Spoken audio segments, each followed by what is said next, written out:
A rainy day often means more people at the Tanger outlets in Tilton who come to find deals and to charge up. In 2022, 12 electric vehicle charging stations were installed here. So you pull in and they have a Volta app. So I downloaded the Volta app last time I was here. Harold Lamus of New Hampton comes here to take advantage of free charging for his car. You plug in, you go do your shopping, you come back 2 hours later and your car is full. Harold is part of a growing trend in New Hampshire, people who drive all electric vehicles. He took us out in his Nissan Aria. I purchased this to replace the Leaf. I literally just needed more space in the back seat for my son because he outgrew the Leaf.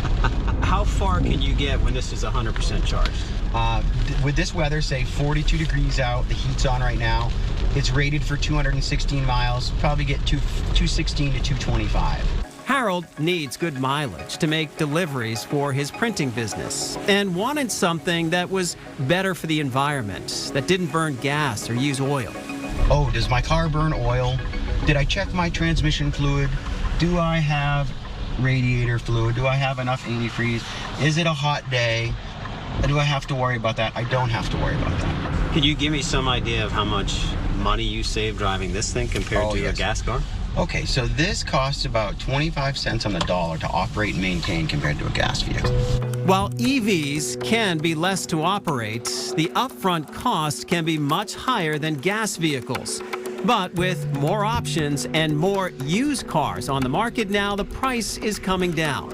Which brings us to Green Wave electric vehicles in Northampton. So this is a 2021 Ford Mustang Mach-E. This was the first model year of it, and it's kind of a crossover SUV. Jesse Lohr sells all kinds of pre-owned EVs here with all kinds of high-tech gadgets. And one of the cool things with the Mustang Mach-E is if you really miss that engine, you can put on the simulated propulsion sound.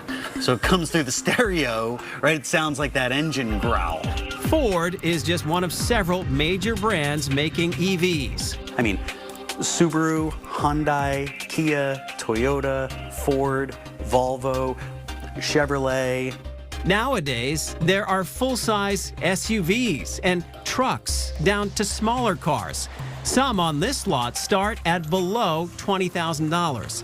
Jesse let me try out a Hyundai Ioniq. Here you've got all your controls like your adaptive cruise control and your lane keep assist. Driving an electric vehicle, you'll notice these cars can accelerate quickly.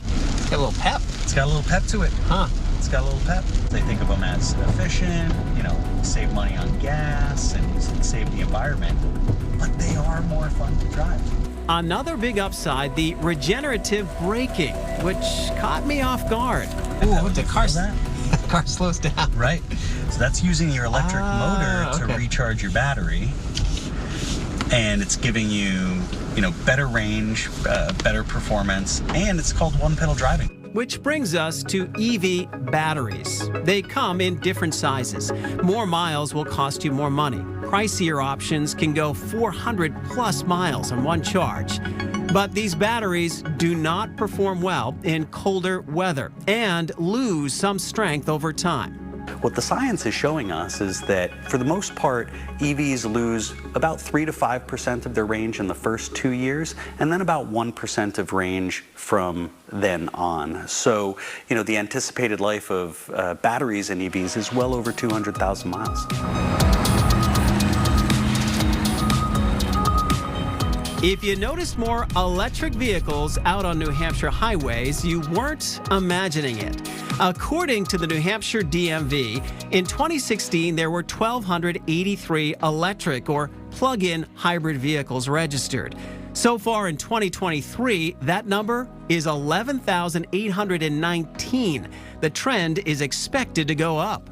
The Independent System Operator of New England, which is the entity that makes sure that the lights turn on when you flip the switch, is forecasting that New Hampshire will have over 100,000 by the end of this decade. We caught up with Sam Evans Brown, charging up his new electric vehicle in Concord. You open up the app, and then all you have to do... He heads up Clean Energy New Hampshire, a group that in part promotes electric cars to help reduce pollution. Which brings us to the question, how green are EVs? Fact is, producing EV batteries has a larger carbon footprint than making traditional gas cars. And yes, the power we use for charging can come from burning fuels like natural gas and coal. But Sam argues the electrical grid continues to use more green sources like hydro, and that EVs over time are better for the environment because there's no gas emissions and the cars are so efficient. You know, when you turn on your gas car and the block gets hot, that's wasted energy. So 70% of the energy from your gas actually just is wasted out the tailpipe. And that doesn't happen with an EV. And Sam had this bold prediction. Trucking may be slow to switch due to technology, but most of us could be gas-free in the future. The area that's hardest to electrify is heavy duty and long haul. Everything else, I think, will go electric. As more EVs are hitting the roads of New Hampshire, there is a new concern.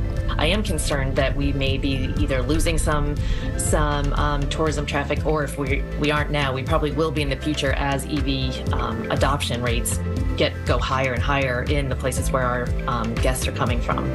Coming up, we ask, how easy is it to plug in New Hampshire?